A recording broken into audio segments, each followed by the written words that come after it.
Alô você, o nosso vídeo já vai começar. Então, antes de começar, por favor, inscreva-se no nosso canal, curta e também ative o sininho para receber as novidades, tá bom? Abra sua Bíblia em 2 versículos. Primeiro, Mateus capítulo 9, versículo 29. Depois, Lucas 17, versículo 5. Mateus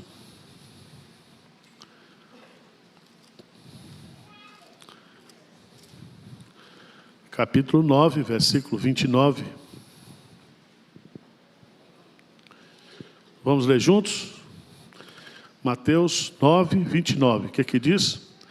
Então lhes tocou os olhos, dizendo: faça-se conforme a vossa fé. Faça-se-vos conforme a vossa fé. Lucas, capítulo 17, o versículo 5.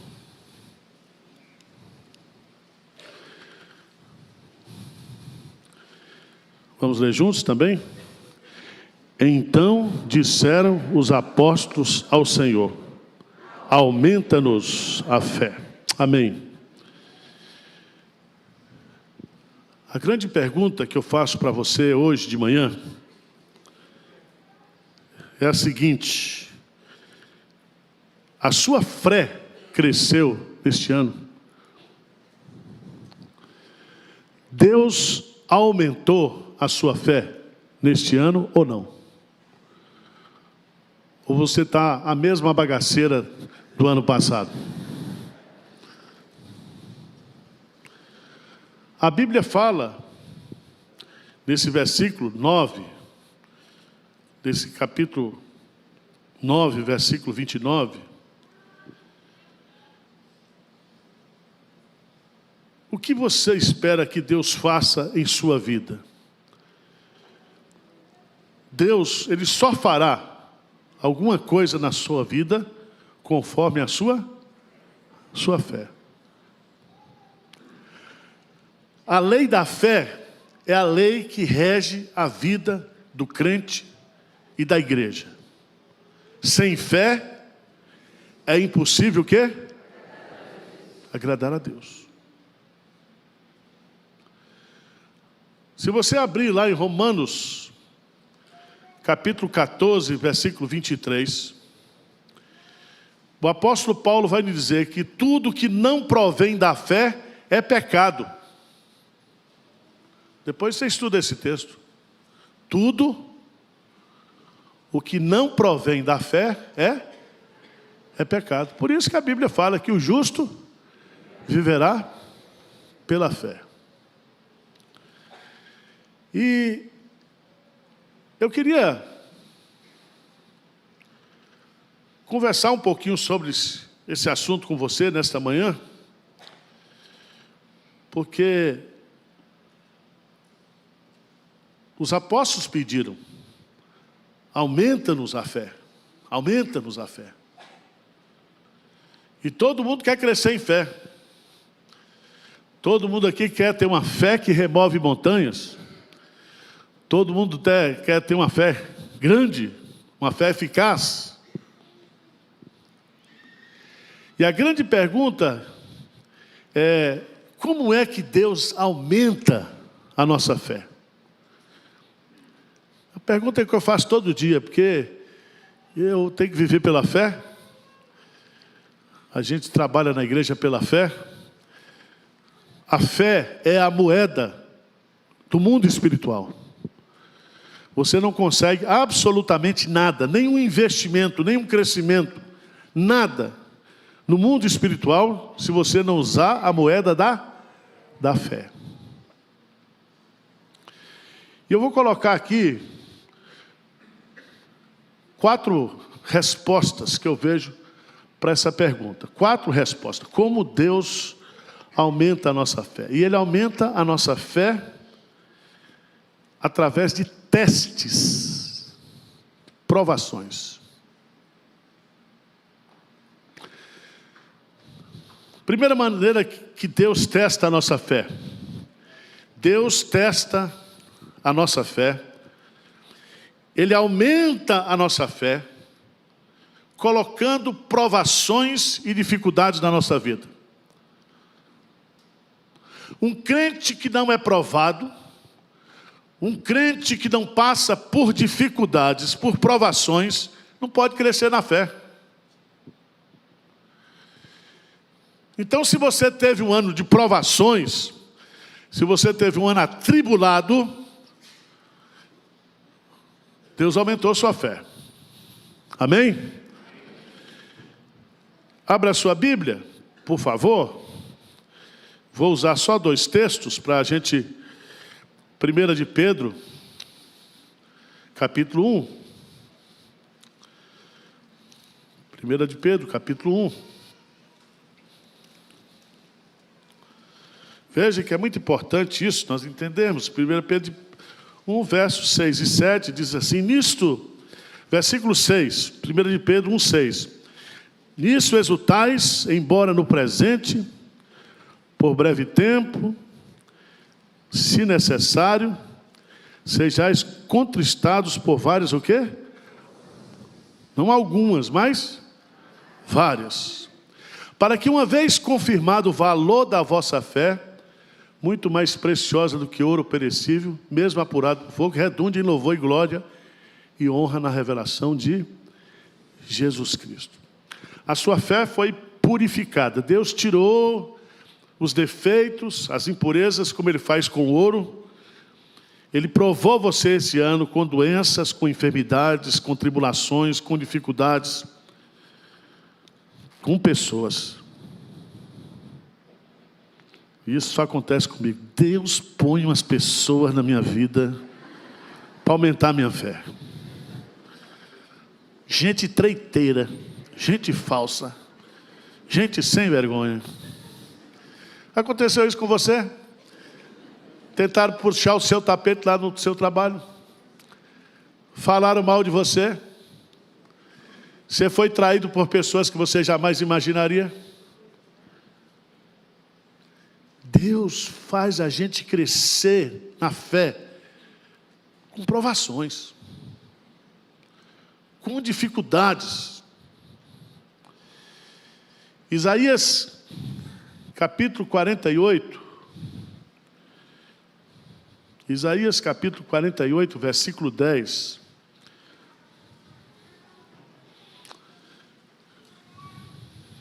Lê comigo, por favor.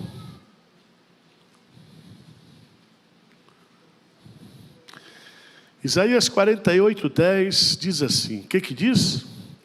Eis que te acrisolei, mas disso não resultou prata.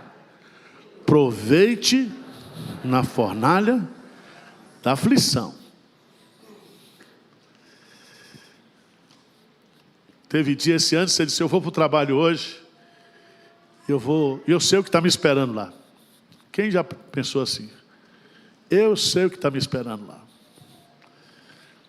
Tivemos dias difíceis, dias de angústia, dias de tristezas, dias de perdas, dias de frustrações, dias de decepções. Você ficou tão decepcionado com uma pessoa que você voltou para casa triste, aquilo magoou seu coração,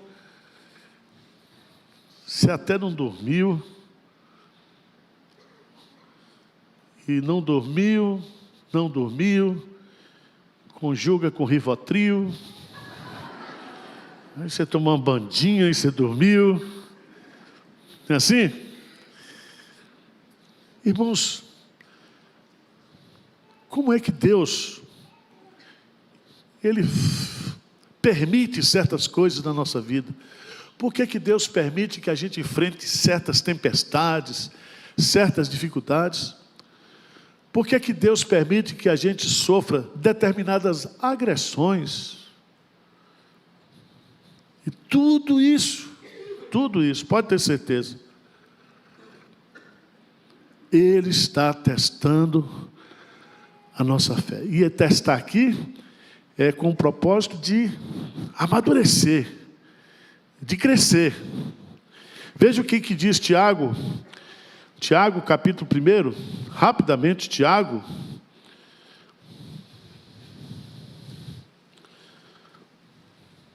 Tiago, capítulo 1, é um texto clássico sobre essa questão das provações.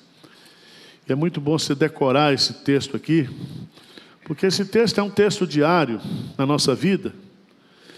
Ele diz no versículo 2, meus irmãos, Tiago 1, 2, tende por motivo de toda alegria, não é de toda tristeza, mas de toda alegria, o passardes por várias, o quê?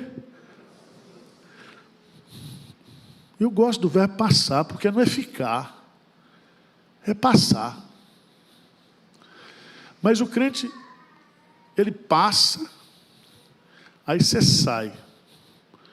Quando você sai, você entra noutra.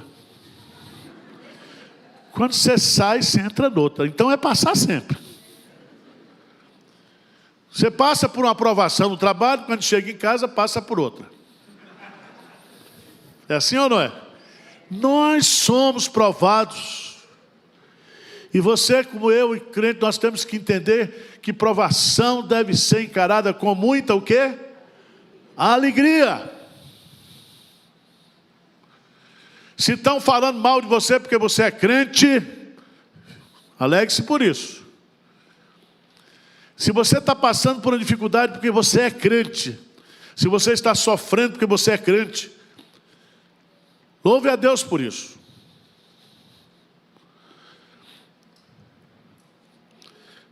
Mas em segundo lugar, Deus testa a nossa fé para aumentar a nossa fé, através de exigências que Ele faz para nós. Deus faz umas exigências que eu chamaria de mandamentos da sua palavra. Quando você lê o Antigo Testamento, a gente sempre se lembra dos 10 mandamentos, não é isso? Os 10 mandamentos. Porque tem aquelas leis lá, você não dá muita importância, você diz, não, isso era lei cerimonial, lei civil. Você foca sempre nos 10 mandamentos, não é isso? Quando você vai para o Novo Testamento, e eu não quero desanimar você, sabe quantos mandamentos tem no Novo Testamento para o cristão? 1050. 1050 mandamentos.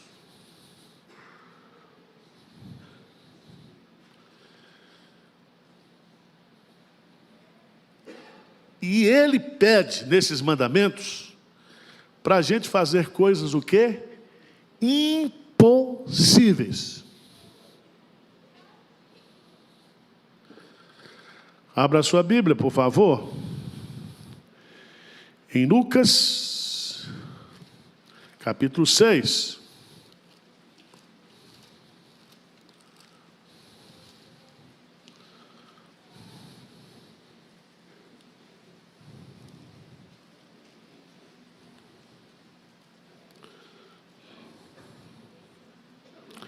No versículo 27, Jesus diz assim, Lucas 6, 27, só para animar você.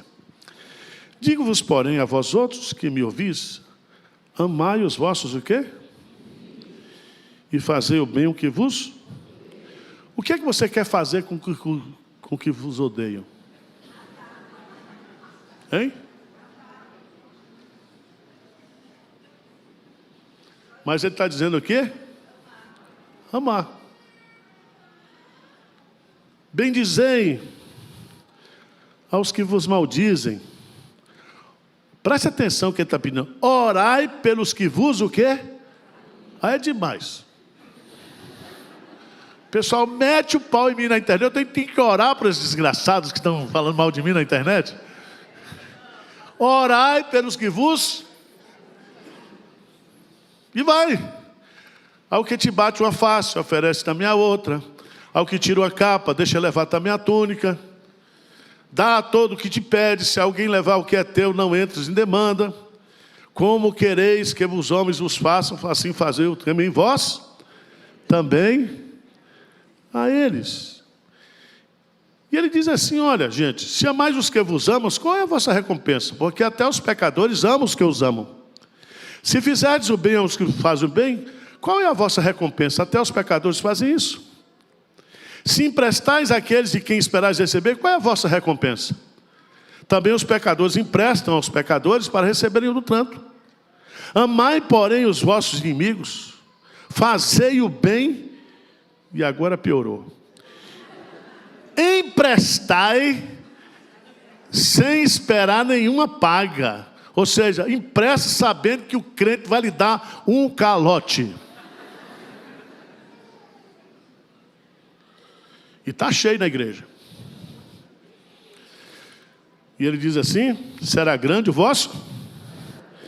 E sereis filhos do Altíssimo, pois ele é benigno até para com os ingratos e maus. Sede misericordiosos, como também é misericordioso o quê? O vosso Pai. Irmãos, Deus pede para a gente fazer coisas impossíveis. E é justamente quando eu tenho que fazer essas coisas impossíveis que Deus pede, que a minha fé o quê?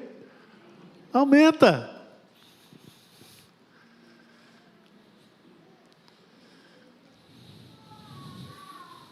Se você não obedece a Deus, se você não está fazendo aquilo que Deus está pedindo para você, ainda que para você seja a coisa mais absurda do mundo,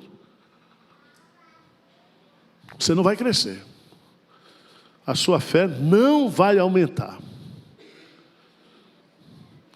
Tem uns crentes que gostam, são aqueles crentes na igreja que eles gostam de confusão. E crente não deve gostar de confusão mesmo. Aqueles crentes que não querem também ter comunhão. Não querem ter contato uns com os outros. Não querem se envolver na vida dos outros. Não querem receber ninguém na sua casa. Passa o ano todo sendo um crente que não enfrentou provações. Porque uma das maiores fontes de provações na nossa vida são as pessoas.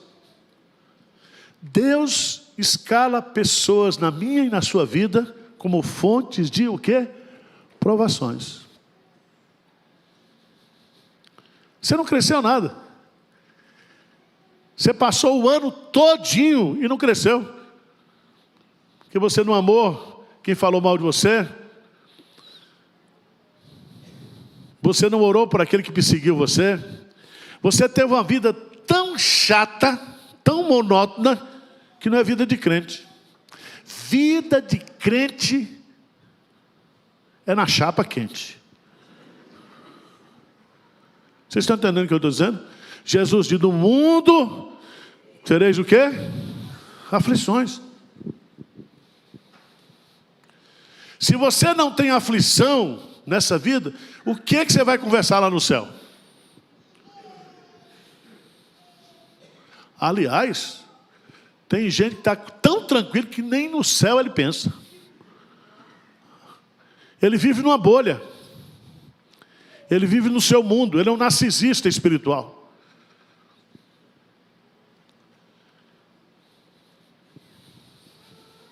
Deus pede para fazer coisas impossíveis. Ouça o que Deus diz na Bíblia. Tem muita gente que quer crescer na fé ouvindo profetada, ouvindo pastor. Presta atenção. Se você quer crescer na vida espiritual, você quer aumentar a sua fé, você precisa ler a Bíblia, conhecer a Bíblia e obedecer a Bíblia. Deus fala com você através da Bíblia. Para de ficar recebendo recado que não foi Deus que mandou.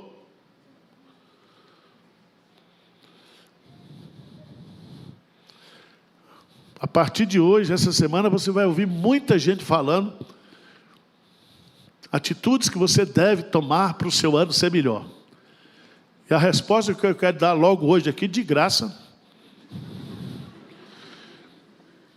eu recomendo a você que você obedeça a palavra de Deus no ano que vem. Que você ouça o que Deus diz na Bíblia e faça aquilo que está na Bíblia. Não é o que você quer, não é o que você sente, é o que Deus pede. Porque nós crescemos na fé quando nós fazemos aquilo que Deus pede, Deus exige.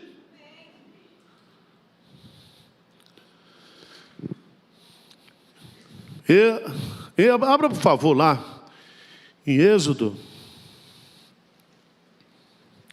16, versículo 14.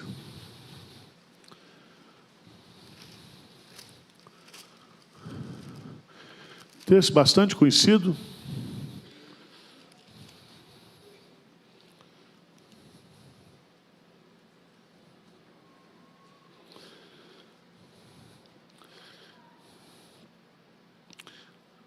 Desculpa, o texto diz assim: Deus manda o quê? O maná dos céus. É isso? Depois Deus manda o quê? Codornizes.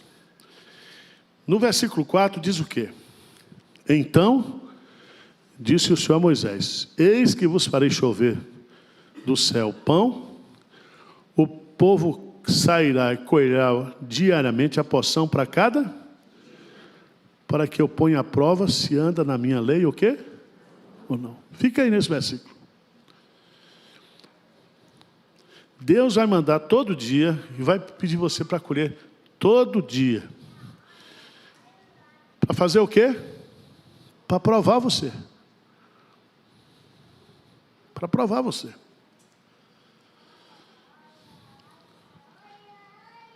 Se você pegar para 2 dias, vai apodrecer. Se você pegar para uma semana, vai apodrecer. Deus quer justamente que nós cresçamos na fé. E esse é o crescimento saudável, esse é o crescimento bíblico. Esse é o crescimento da maturidade cristã.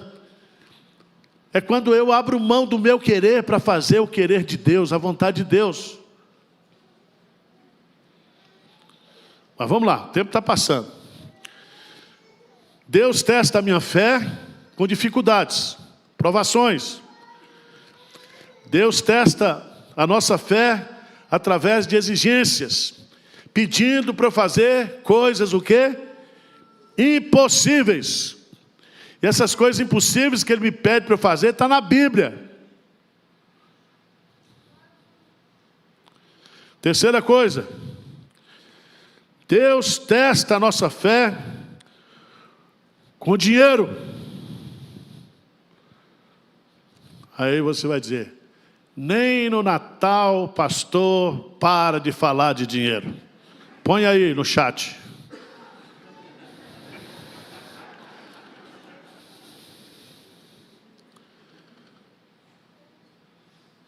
« 90% das pessoas, inclusive os crentes, eles avaliam o seu crescimento e a sua fé espiritual através do dinheiro.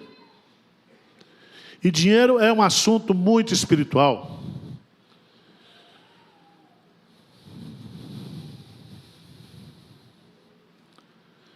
Vida espiritual tem tudo a ver como eu lido com dinheiro. E aqui entra um ponto que eu quero chamar a sua atenção. É que uma das formas que Deus usa para aumentar a minha fé é através do princípio da mordomia. E o que é o princípio da mordomia? O princípio da mordomia é eu saber que tudo que eu tenho, que tudo que eu recebo não é meu, mas é de Deus. Tudo que você ganhou esse ano, todo o seu faturamento é de Deus. Todos os bens que você possui, a casa, tudo que você tem, é de Deus.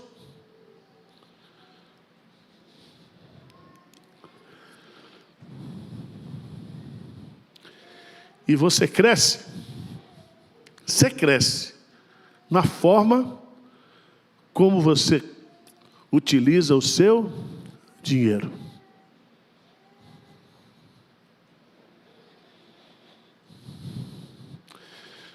Quando uma empresa de auditoria, seja ela do governo, seja ela de uma empresa, ela quer identificar uma fraude, ela não chama os caras que são suspeitos e pergunta: você cometeu a fraude? Não. Sabe o que eles fazem? Eles seguem o dinheiro.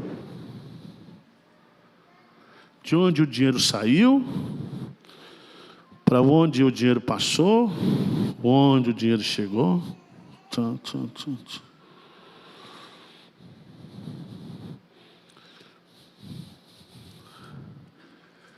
Deus está fora de moda, mas eu vou falar. Deus avalia a nossa vida pelo nosso talão de cheque, que está fora de moda agora pelas nossas transferências, nossos PIX na vida. Você pode estar encerrando bem esse ano. Você ganhou dinheiro bem esse ano.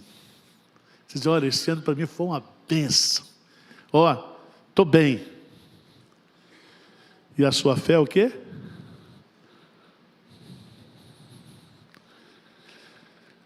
Você diz: olha, pastor, esse ano foi difícil para mim.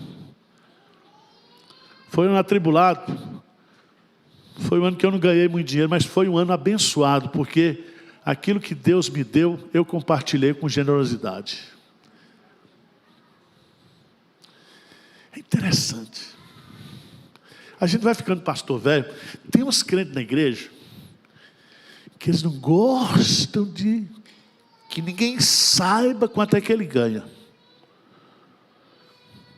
Quando ele dá o dízimo, ele dá o dízimo anônimo.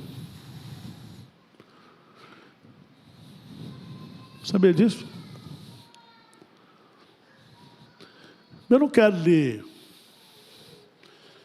desejar o mal não, mas lá no céu tudo vai ser revelado, tá? Não quero lhe desanimar não.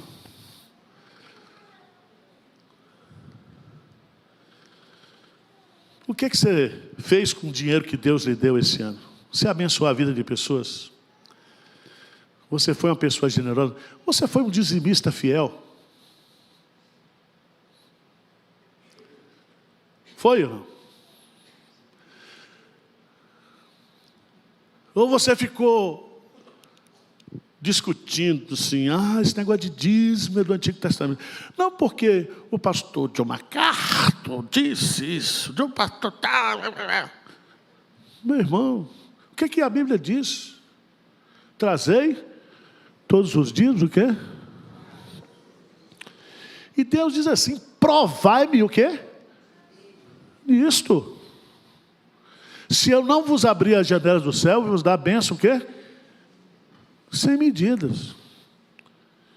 E se você não deu dízimo, você pode estar com caixa cheio, mas você é um 71, você é ladrão, porque você não deu aquilo que você deveria ter dado. Vocês estão entendendo ou não?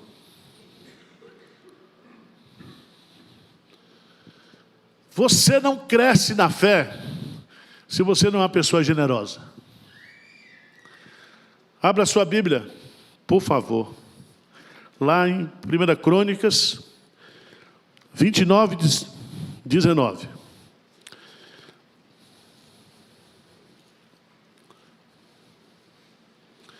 1 Crônicas 29, 19.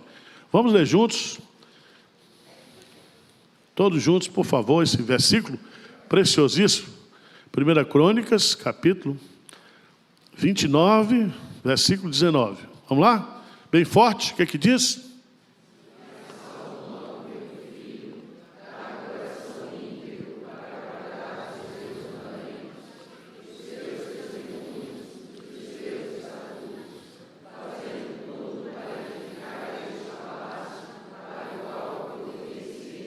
Amém. Mas é o versículo 14, está errado. Vamos lá para o versículo 14. Vamos ler juntos? Porque quem é o meu povo, para que pudéssemos dar, porque tudo vem de ti e das tuas mãos, o quê? Tu damos. Tudo vem de ti e das tuas mãos. Nós pegamos das tuas mãos e damos. Não é nosso, ó. Não é nosso.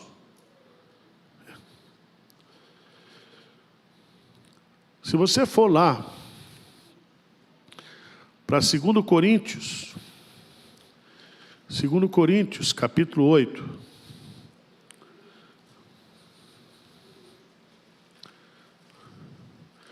2 Coríntios, capítulo 8. Eu queria que você, Paulo fala sobre a generosidade aqui. E ele vai colocar para a gente aqui no capítulo 8 os princípios da generosidade.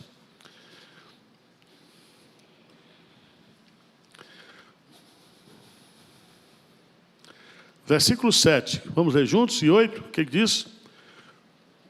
Como, porém, em tudo manifestais, tanto que na fé e na palavra, como no saber, e em todo cuidado, e em nosso amor para convosco, assim também abundeis. Não vos falo na forma de mandamento, mas para provar, pela diligência de outros, a sinceridade do vosso amor. Então veja, irmãos, quando eu concedo, quando eu sou uma pessoa generosa,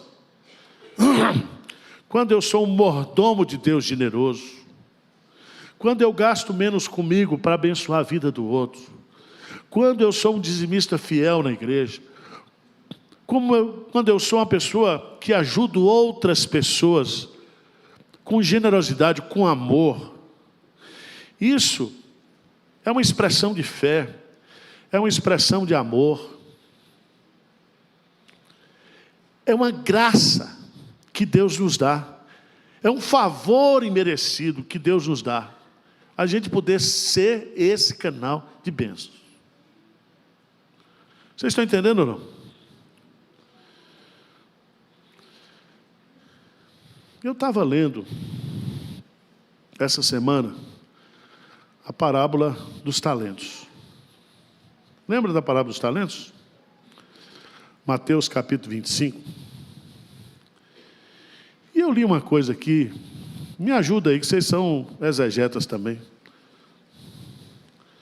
Mateus capítulo 25.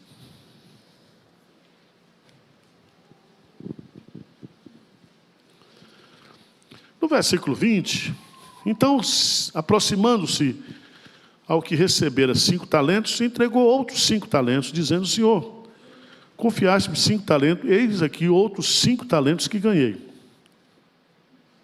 Versículo 21, lê comigo. Disse-lhe o Senhor: muito bem, foste fiel no pouco, sobre o muito te colocarei. Eu estava lendo esse versículo aqui, esse versículo está num contexto escatológico.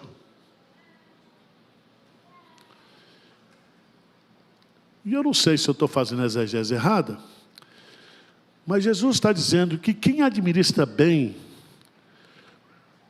os bens de Deus nessa vida, vai ser privilegiado lá no céu, para também administrar os tesouros, o quê? Celestiais.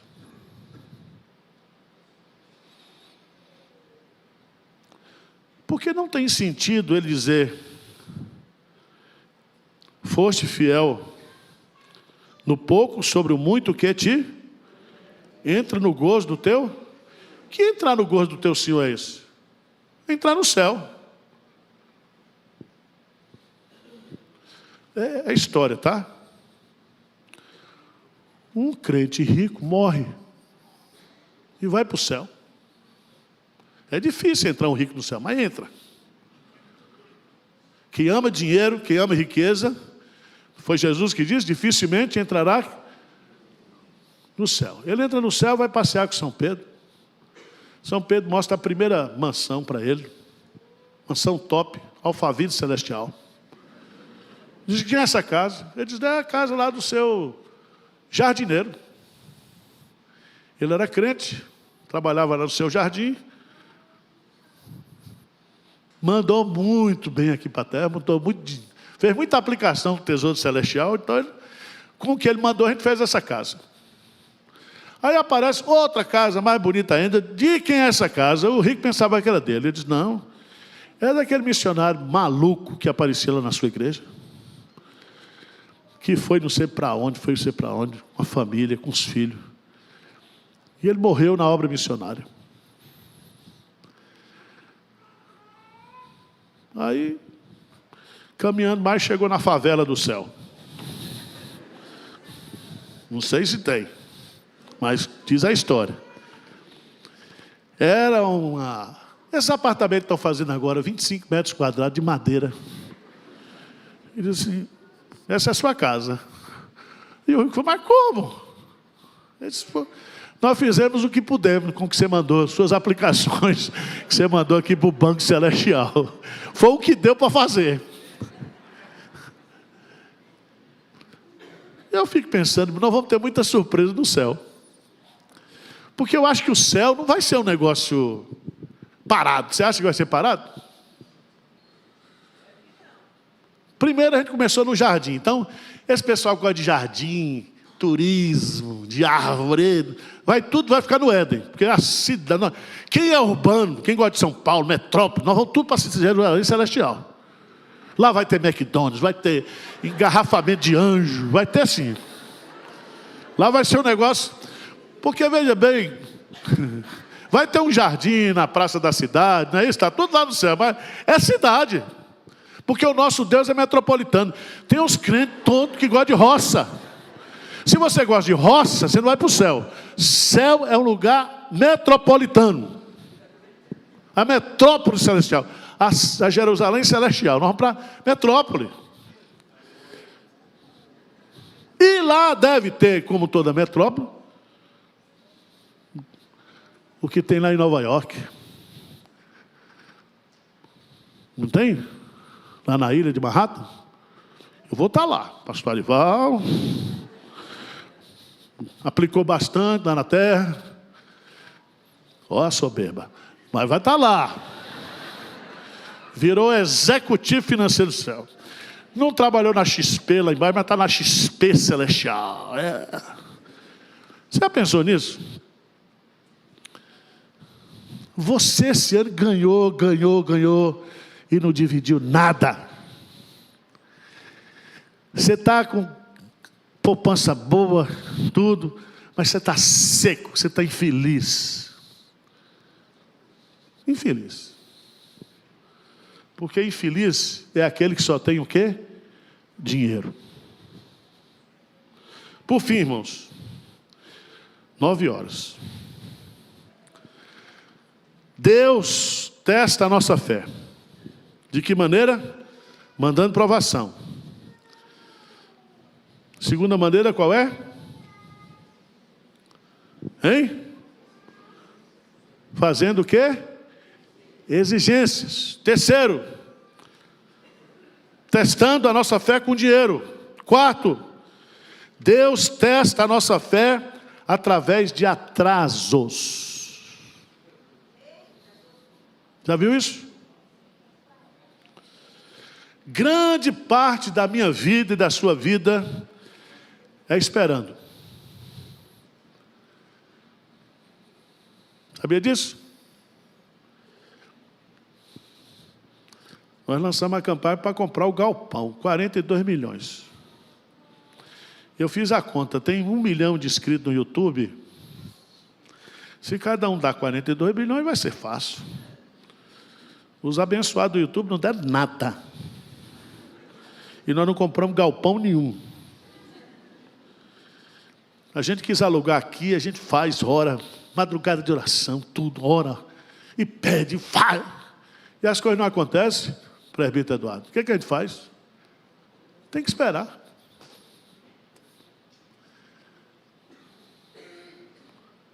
A irmã esse ano orou tanto para Deus mandar o marido. Não apareceu nem um aleijadozinho para dar nada. Nem um sinalzinho assim. Nem um fedorento. Orou, buscou, jejuou. Deus testa a gente na sala de espera. Você tem um filho que dá trabalho, o cara piorou esse ano. Você orou. Não melhorou. Já pensou nisso? Como Deus trabalha com a gente? Deuteronômio, capítulo 8, 6, diz que Deus nos levou para o deserto, levou o povo. E ali Ele provou, Ele humilhou, para ver o que estava no teu coração. Fez o povo esperar 40 anos para entrar na terra prometida.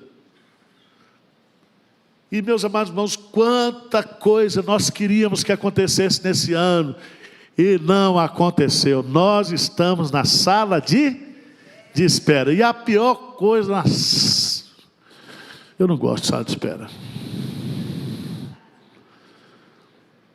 Toda sala de espera, se for de médico, só revista ruim.